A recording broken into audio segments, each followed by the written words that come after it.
नाज़रीन अस्सलाम वालेकुम। आपकी खिदमत में एक नई वीडियो के साथ आपका मेज़बान हाज़िर है।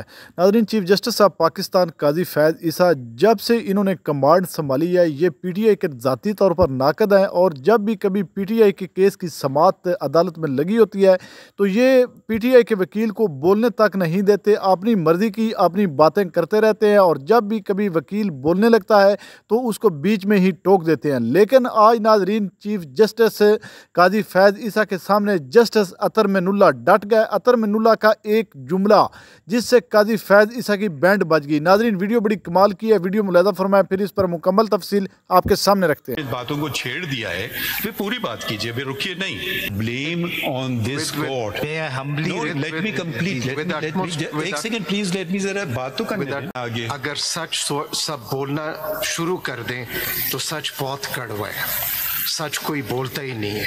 नहीं, मैं तो बोलने की कोशिश हमेशा रहती है। हर कोई ना बोले, हम मेरा उसका जिम्मेदार नहीं हूँ। वोट ऑफ नो कॉन्फिडेंस आता है भाई, वो आइन की खिलाफवर्जी नहीं हो रही थी, डिसॉल्व, ठीक है। फिर वो तनकीद होती है कि रात को क्यों सुप्रीम कोर्ट बैठा। फिर supreme court is the guardian of the constitution. रात को क्या, रात को 2 बजे हर रात बैठे अगर वो प्रोटेक्ट कर रहा है कॉन्स्टिट्यूशन को। Genesis of the matter was a political party intransigently not holding elections. Within its, who were the complainants? Not People's Party, not Muslim League, not a judge, their own people. Please hold elections. What is a political party? Is it a name? Is it a piece of paper? If you really want to go to true democracy, the will of the people, the will of those who hold the membership of PTI. Where was that reflected? You please read the entire judgment. Those people were denied democracy. Each stage, and this did not start that the cascading errors, the opposition came into government and you became the persecuted person. No, it started when the leader of that political party blamed on this court. Let me complete. एक second please, let me जरा बात तो करने दें। एक second में जरा बात कर लूं, मैं जरा बात कंप्लीट कर लूं, जरा कंप्लीट कर लूं। अब ये जनाब वो बात जब शुरू हुई वहां से, इलेक्शन आपने कराना है, हमने नहीं कराना है। आपने इलेक्शन नहीं कराया, फैसला आ गया भाई इलेक्शन करा लो, चैलेंज, इलेक्शन करा लो, चैलेंज, इलेक्शन करा लो, चैलेंज, कभी लाहौर, कभी पिशावर, कभी यहाँ। भाई किसका फायदा इसको हो रहा है? इसका फायदा पीटीआई के वर्कर को हो रहा है कि वो भी बेचारा कंटेस्ट कर सकता है। पाकिस्तान में एक बहुत रवाज रहा है, अच्छा बुरा, मैं उस पर कमेंट नहीं करूंगा। आज इस पार्टी में, कल उस पार्टी में, जो असली कमिटेड लोग हैं, जो पार्टीज में रहते हैं, वो बेचारे तो ऊपर आ ही नहीं सकते ना, वो बस शख्सियाती में हो जाती हैं तकसीम, ठीक है। तो वो अगर आप जमहूरियत की बात कर रहे हैं तो फिर पूरी फुल अनडाइल्यूटेड जमहूरियत की बात करें, जिसका आगाज होता है सियासी जमात से। सियासी जमात अगर मैं कल बना लूँ, मेरी नहीं होगी, वो पब्लिक की हो जाएगी। या तो मैं 1 मेंबर पार्टी बना लूँ, फिर वो मेरी रहेगी। अगर मैं पब्लिक को इसमें इंट्रोड्यूस करता हूँ, फिर उनका हक है कि वो आके इलेक्शन लड़ें। नॉट पब्लिक, मेरे अपने मेंबरान, ये मैं जनरल पब्लिक की बात नहीं कर रहा हूँ, ये मैं कर रहा हूँ जो मेंबरान है पॉलिटिकल पार्टी के। तो जी अगर देखें, या तो आप नैरो डाउन रखिए इस पिटिशन का स्कोप ऐसे, मगर अगर आपने जनरली बातें करना ना डेमोक्रेसी और सब्सटैंटिव राइट्स, फिर आखिर तक जाइए। उधर भी मुझे कोई इतराज नहीं है। आप एक अप्रोच, ये नहीं कहें कि जी इस वक्त तक मैं जाऊंगा और इसके आगे नहीं जाऊंगा, फिर आगाज कीजिए शुरू से।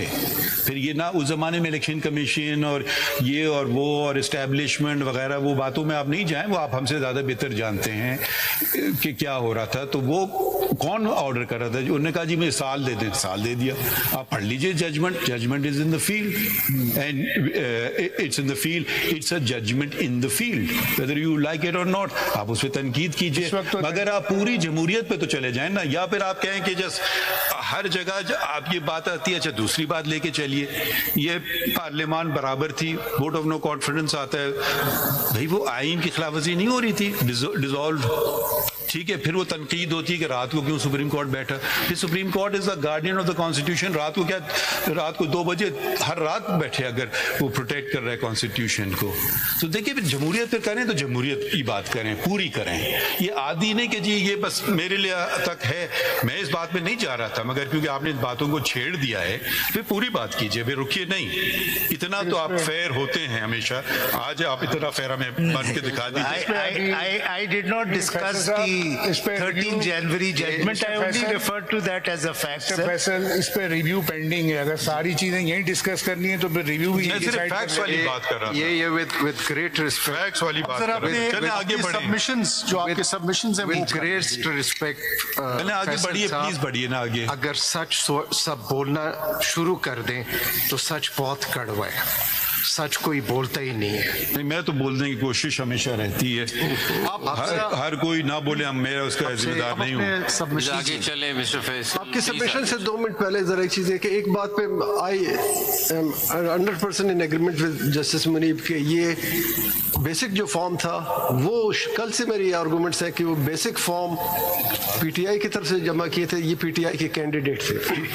अब जब वो पीटीआई के कैंडिडेट थे तो हमारी 5 मेंबर बेंच की जजमेंट है 63A पे, जिसमें हमने डिक्लेयर किया कि whosoever switch from one party to another party, he is not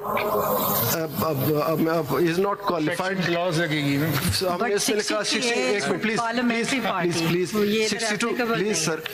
62(1)(f) के तहत हमने डिक्लेयर कर दिया है कि वो डिसक्वालिफाइड होगा। This is judgment, we are bound by it, though I have written dissent note but I am bound by it. अब अगर वो शिफ्ट हो रहा है, judge of that judgment 63 I think perhaps that is not, with a very great respect, it is not exactly what that judgment says, but anyway and it is applicable for political parties, so those which have presence there, and it is done after they become हम ये मान रहे हैं कि वो political party के members हैं। Since we became political, आप फैसल साहब आगे चलें, वरना वो जजमेंट पे ही क्रिटिसिज्म होती रहेगी आपस में। बेंच के मेंबरान में से I think 63A does not have any application, but I move on. How long will you take? चल मैं तो जरा हम आपको पुश कर रहे हैं कि आगे बढ़े ना। जी चले, वो एक दूसरे आप इधर तो जा रहे हैं तो this will never and. I hope your lordship in another judgment does clarify your lordship's judgment. मेरी तो ख्वाहिश ही नहीं। So for that, let us read Article 51. ठीक, पढ़े ना। I think it's about time we read that article. And I'll start with Article 51. Sub-Article 6, for the purposes of elections to the National Assembly, and I'll come to D directly, and जरा सा इसको minutely पढ़ते हैं. Members to the seats reserved for women, which are allocated to a province. अगर इसका context पूरा ना पढ़ने आता। नाजरीन, आपने वीडियो मुलाजा फरमाइए। नाजरीन, जस्टिस अतर मिनुल्लाह ने सिर्फ यही कहा कि सच जो है वो हमेशा कड़वा होता है। ये उनका कहना था कि काजी फैज ईसा साहब को लगा कि बिल्कुल मेरी तरफ ये इशारा है, जिस पर काजी साहब से सब्र ना हुआ और बोल पड़े कि मैं हमेशा सच बोलता हूँ, मैंने कभी झूठ नहीं बोला, और जो दूसरे लोग हैं उनका मैं जिम्मा नहीं ले सकता। नाजरीन, एक तो देखें कि जो चोर होता है उसको यही लगता है कि मेरी तरफ इशारा हो रहा है, क्योंकि जस्टिस और भी साथ बैठे थे, किसी ने कोई रिस्पॉन्स नहीं किया, काजी साहब ने फौरन रिस्पॉन्स किया। नाजरीन, काजी साहब ने जब से कमांड संभाली है, आप देख लें, पीटीआई के खिलाफ ये फैसले करते हैं। बल्ला इन्होंने छीना, और भी पीटीआई के साथ जितने भी जुल्म ज्यादती हुई हैं ये इनके किए हुए फैसले हैं। और दूसरी जो पार्टियां, मुस्लिम लीग नवाज और पीपल्स पार्टी, जिन्होंने इस मुल्क पर ताबड़तोड़ हमले किए हैं, कितनी अर्सा उन्होंने हुकूमत की है, आज तक उनका कोई टेन्योर अच्छा नहीं जिसमें मुल्क की मुआशियत मजबूत हुई हो, हमेशा मुल्क का बेड़ा गर्क किया है। उधर काजी साहब की बिल्कुल कोई तवज्जो नहीं, सिर्फ और सिर्फ पीटीआई जो है वो इनकी नज़र में है, और उनकी केस की जब भी समाअत अदालत में लगती है उनके वकील को ये बोलने तक नहीं देते। लेकिन मैं सलाम पेश करता हूँ जस्टिस अतर मिनुल्लाह की, जो इनके सामने डट गए और उन्होंने अपने अल्फाज जो हैं वो वाज़े किए। नाजरीन, इस तरह के जो जस्टिस हैं वो मुल्क पाकिस्तान के लिए एक बहुत ही रोशन सितारा है, वो मुल्क पाकिस्तान को तरक्की दे सकते हैं। और उन जायज साहबान को मैं दिल से सलाम पेश करता हूँ जो इस वक्त हक सच के साथ डट कर खड़े हैं। इंशाअल्लाह ताला ये मुल्क जल्द तरक्की की राह पर गामज़न होगा। नाज़रीन, आपने वीडियो मुलाज़ा फरमाई, इस वीडियो के बारे में आपकी क्या राय है? कमेंट सेक्शन में कीमती राय दीजिए और अगली वीडियो तक आपने मेज़बान को दीजिए इजाज़त। अल्लाह हाफिज़।